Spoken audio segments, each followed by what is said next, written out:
there was a crash out. There was a breakup. There were times, months of no speaking. Yeah. And then there was a resurrection.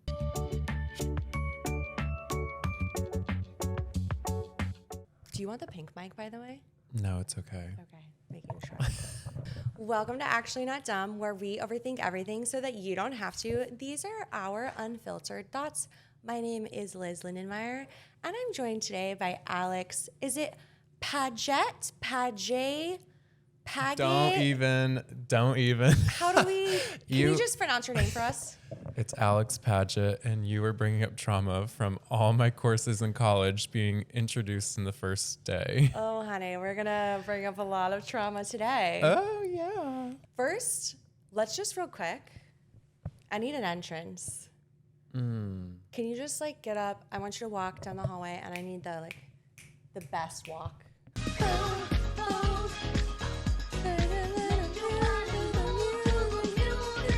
I haven't been dressing up in my living room like this. This is the most dressy I've been, to be honest. I think it's time you get dressed up again. Look at that twirl. For anyone who personally knows Alex and I, their jaw may be dropping on the floor right now to see him sitting on the Actually Not Dumb pod couch. Yes, the rumors are true. We're together. And those who know us closely and in our circle, we were together 4 years before the incident. No. 2018. Almost 5.5. Okay, wow. We were together 5.5 years. Can I just say really quick, in case you haven't figured it out yet, we weren't together. We were friends. Yeah. Best friends at that. We could call each other best friends. It might be hard for you guys to differentiate that, but in case you couldn't figure that out. Yeah. We were working in fashion. New York City fashion. We'll leave the details out, but if you know, you know. You can take a guess. If you're listening somewhere from the Midwest, if you've seen the movie Devil Wears Prada, it is 1,000% that vibe. Something I love about Alex is he is the stereotypical gay man in the sense that you can just drop quotes from iconic 100%. girly movies. It's a show because he gets full in character, but it's been a while. Wake up 6. She's just doing her job. Did someone have an onion bagel? Oh, that's a good. I Thank forgot you. about that. Gird your loins. Are those the new Chanel boots? Anyway, I need 10 or 15 skirts from Calvin Klein. What kind of skirts? Please bore someone else with your questions. Why is nobody ready? Can you do the cerulean belt scene? This stuff? Oh, I see. You think this has nothing to do with you. You go to your closet and you select this, I don't know, lumpy blue sweater. It's not blue, it's not lapis, it's not lavender, it's actually cerulean. And what you're blithely unaware of the fact is that, was it Yves Saint Laurent that showed cerulean military jackets in 2002? I'm messing it up, but I can hear her saying it. I wouldn't care if you were out there pole dancing as long as you did it with a little integrity. Can we just talk, just for a second, can we talk about how the boyfriend absolutely fucking sucks? Yeah. Because your girlfriend got a pretty iconic job, one that many girls would kill for. And he just has a problem with her wearing Chanel now and prancing around the city and making a paycheck and looking hot and having experiences and networking and cool life stuff. And the whole gig was to just do it for a year and you can go anywhere else. So she was just playing the role. And I just saw that actor, he was just saying he feels like he was snubbed from being in the second movie coming out. And what? I'm She's not with you. No, what's the point? They didn't last. No. If the relationship was that bad in the beginning, it's not going through. He moved to Boston. He said there's Jarlsberg in Boston. So I think he stayed there. Anyways, we can't wait to see the second movie coming out soon. It'll be great. May 1st. I don't know when it is. What? May 3rd. I don't know. No, it was May 1st. May 1st, right before the Met Gala. The best month ever. How iconic. It's a great time. Queens are born in May. Queens are born in May. Can we talk about the most iconic people that we met or saw or were around in our I don't know, can we? job? Reggie. Who's Reggie? No. Who's Reggie? Mandy Moore. People taking She our was really jobs. sweet. You met her there? I shopped her husband. Oh my God, right. You know who came in? Kristen Stewart. That girl has the most beautiful skin I have ever seen. Was she like? No, not She wasn't like that. fidgety. No, that was just for Twilight. Okay, what about? She was really sweet. Also shopped with her husband, her She entire came family. in? Oh my God! Where the fuck was Literally, I? she came in and You know all the why? guys, I all was the in men. the bar doing shipment. You were. Yeah. I missed it all. He was in the bar. All the men that were there that day, all my male coworkers were like, and I was like, hi. Yeah. And she was like, why is everyone so weird? Why are they acting so weird? I like her. She's not acting weird. LeBron James. He was so and his wife. Kind. Very kind. And I remember his team. You would think it's so funny because his team were all the ones acting like the star. But he was acting very humble. He was so humble. He went around, he shook everyone's hands. Yeah. Super Big cool hands. guy. Big hands. My personal favorite, Anthony Porowski from Queer Eye. Wow. Yeah. Well, so you just have a crush on kind. him. I do. He's also really tall. Are you still watching Queer Eye? Because No. I fell off. I fell off years ago. Sorry. Also, I just want to say that we were around the situation of the Tristan Thompson and Khloe Kardashian scandal the first time. The second scandal of Tristan Thompson and Khloe, where she was like about to give birth and he supposedly had some woman in his hotel room in New York City. He came into said place of our work like the morning after the news broke. Oh. And I was literally like, this scandal like took place in New York City and in real time, like he was still in New York City. It was the second time. It was the second before she had her time. son. Yes. With a surrogate. Yes. Yes. And he came in and we were like, I have to know I that. wonder how he's feeling today. I wonder how. Were you there for Kevin Hart? Yes, I was. Kevin. He's a petite man. Don't. I'm going to name someone. He's a comedian. Like, he used to be a famous comedian. And, like, I don't really know that he's famous anymore. But, like, back in the day, he was during this time. And he was not nice. And he would, like, do this weird thing where he would, like, circle the building before entering. And we'd always be like, is he trying? Is he? Okay, that is a coming in very. That is ringing a bell. I just don't know who. He would buy, like, a lot of sweaters, cardigans. He was a comedian? Oh, right. Yeah. Freak. Honestly, I'm so grateful for that time period of life because we were in our early 20s, fresh, both out of school. It was such a time to be alive, such a time to work really hard for no money. We had a lot of fun. We met a lot of really cool people that we worked with, and the clients for the brand were really, really cool people for the most part. For the most part. And I think at the time we joined the company and like there were less than 50 or 75 people working. Yeah, something like that. So our Christmas parties, like we would be having dinner and drinking wine next to like the designer, which I think was really cool. Yeah. And he knew most everyone. I think he knew everyone by name. Yeah. For the most part. He had an Andy beside him shooting him lines. Oh my God. We've like worked in this world and we would work together 5 days a week, be together all the time, and just dropped Devil Wears Prada lines at any moment in time. They were really good breakups in between serious moments at work, and you just needed a little good laugh. You just needed to make fun of what you were doing. Exactly. Or the people you were working with. The people you're working with. I think it's so important for just everyone to hear about this because it happens. And I think something that we're embarrassed to admit sometimes as adults is friendship breakups. It was pretty bad. I mean, it wasn't great. Are we ready to dive into it? We can dive into it. We actually had just gotten back from a friend trip To Miami. Me, Alex, and there were like three or four other friends that were there. Had the best weekend together. I had just stopped working at the place we were working at and had gone like full time with my business. So Alex and I already weren't seeing each other every day like we used to. And so I think one of our biggest fears when I left that job was like, oh my gosh, are we still gonna see each other? Are we still gonna be friends? Because sometimes you really are just friends with people in situational settings. It's easy, you see them every day, and then that's how like you're 25 in New York City and you're friends with like a 50-year-old who you work with. It happens a lot. It's late in March and there was a crash out.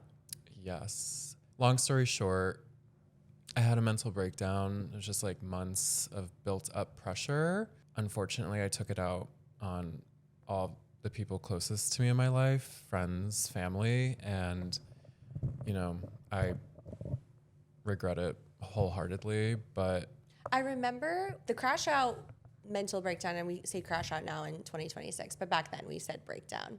yeah. The breakdown was kind of like semi-public in a way through social media. I remember seeing it and it was like really early in the morning, and I remember thinking like, not even upset. I wasn't even mad at what had occurred necessarily. I was so concerned. It was a huge wake-up call as someone's friend to realize like, wow, number one, this person is feeling such big feelings and we didn't know collectively, like we didn't even know. And then it was, well, how did I not know that they had all this anger built up in them towards me? And well, now I need to be on guard with like all of my friends and closest people because they might be feeling another way internally versus like another way they're expressing externally. So it's just kind of like this range of emotions that occurred. I think what led to the silence between us for many months was I didn't hear from you the next day. It was really scary, like, to be in that situation. The day after, I just assumed, well, everybody hates me, it's over, it's done, and I just need to like get up and move on. And it never even occurred to me that I could like ask, that I would have a chance to talk or could ask for forgiveness in that moment. It's actually not dumb though to think in a moment that we wouldn't be worthy of forgiveness. Yeah. We're all worthy of forgiveness. Like we all make mistakes, and it's unfortunate that sometimes some people's mistakes are out there for the world. Some stay inside a home, some stay inside a person, and they never even like tell anyone about it. Yeah. Looking back now, I'm like, oh, so I didn't know Alex was feeling this way, but I also I didn't give him the benefit of the doubt in the moment of like, maybe he's too ashamed or embarrassed to talk to me now. It's actually not dumb to just, I should have maybe reached out the next day and said, hey, oh my God. You were like fighting for your own. Yeah. And you didn't have the capacity to fight for a friend.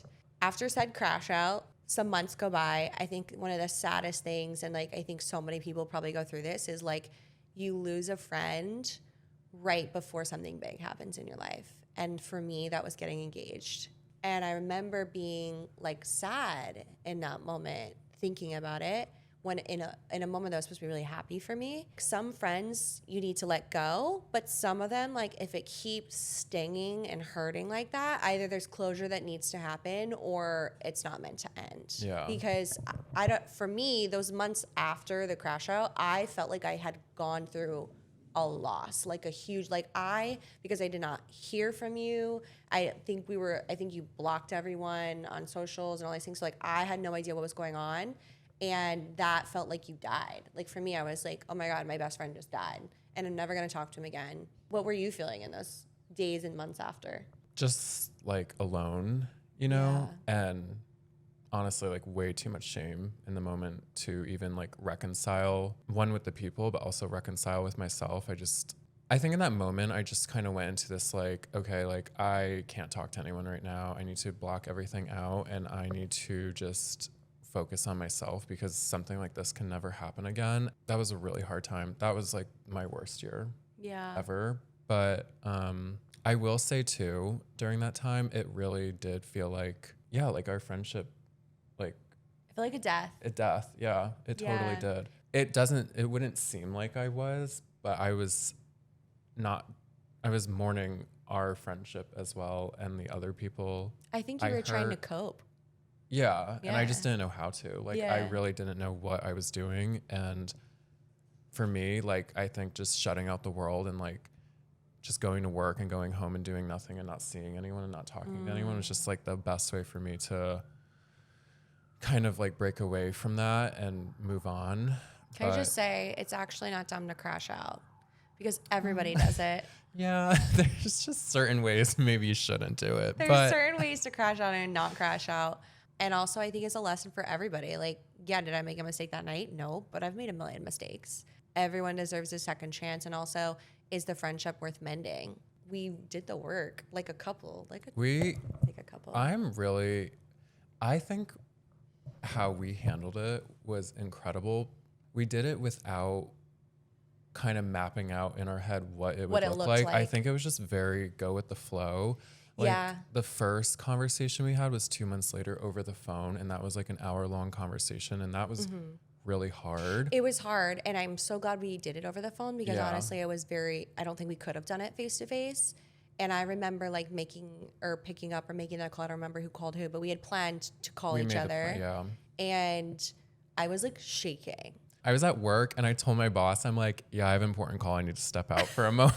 I have a call with my therapist. Took that full hour because I'm like, I cannot, this has to, and that was really hard. I wanted us to talk, but I also wanted us to maybe not get closure, just closure from those first 2 months. So if we wanted to, we could move on. The hardest thing had already happened, and that was no longer being friends and not speaking to each other. Neither of us had any goal or expectation other than to hear each other. And I think it was like almost like it's like when someone ghosts you, like you're like, okay, now I saw them. Okay, now I'm good. Yeah. Like now I feel better. They can be a ghost again if they're going to be a ghost. Yeah. It wasn't until 2023, I think you and I decided to hang out for the first time outside. Yes. And that summer, we went to that place in the West Village that had those frozen espresso martinis, which sucked. Kanto. And, oops.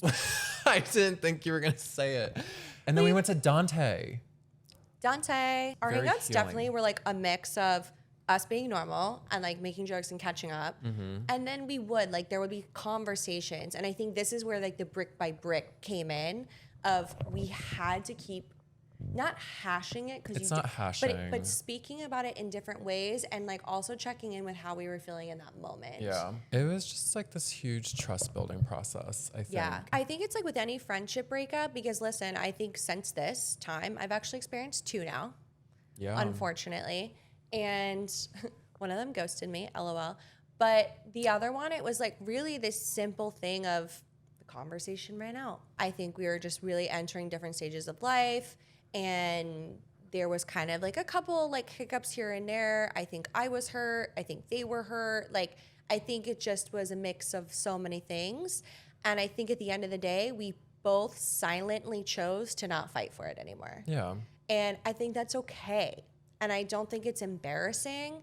I don't think it speaks to what kind of friend I am or what kind of friend they are. I think that is just life and that's what happens. It's actually not dumb. It's actually not dumb to get rid of all your friends. It's actually not dumb to not speak to people anymore. The conversation ran out. There was no more lines. Yeah. No, but I think it's also actually not dumb to go through something really hard with someone and still, even though you're not in a relationship, still fight for it as if you were. Yeah. If you feel that friendship is supposed to follow you into the next stage of life. Our friendship has changed, and I think it's healthy. I think a true friendship are the ones you do not need to talk or be in constant communication all the time. And it's like, if I see her like maybe 2 months later, we just pick up where we left off. It's not awkward. And no one's harboring any weird feelings of resentment. It's fine. It's healthy. It's actually not dumb to crash out publicly. And it's actually not dumb to leave friendships as an adult that just simply didn't work out. It's actually not dumb to treat your work environment like a high school cafeteria. Or like a playground. There's cliques. I think it's good for team building. It's actually not dumb to wear your work clothes that you wore 10 years ago. And it's actually not dumb to not fit in them anymore.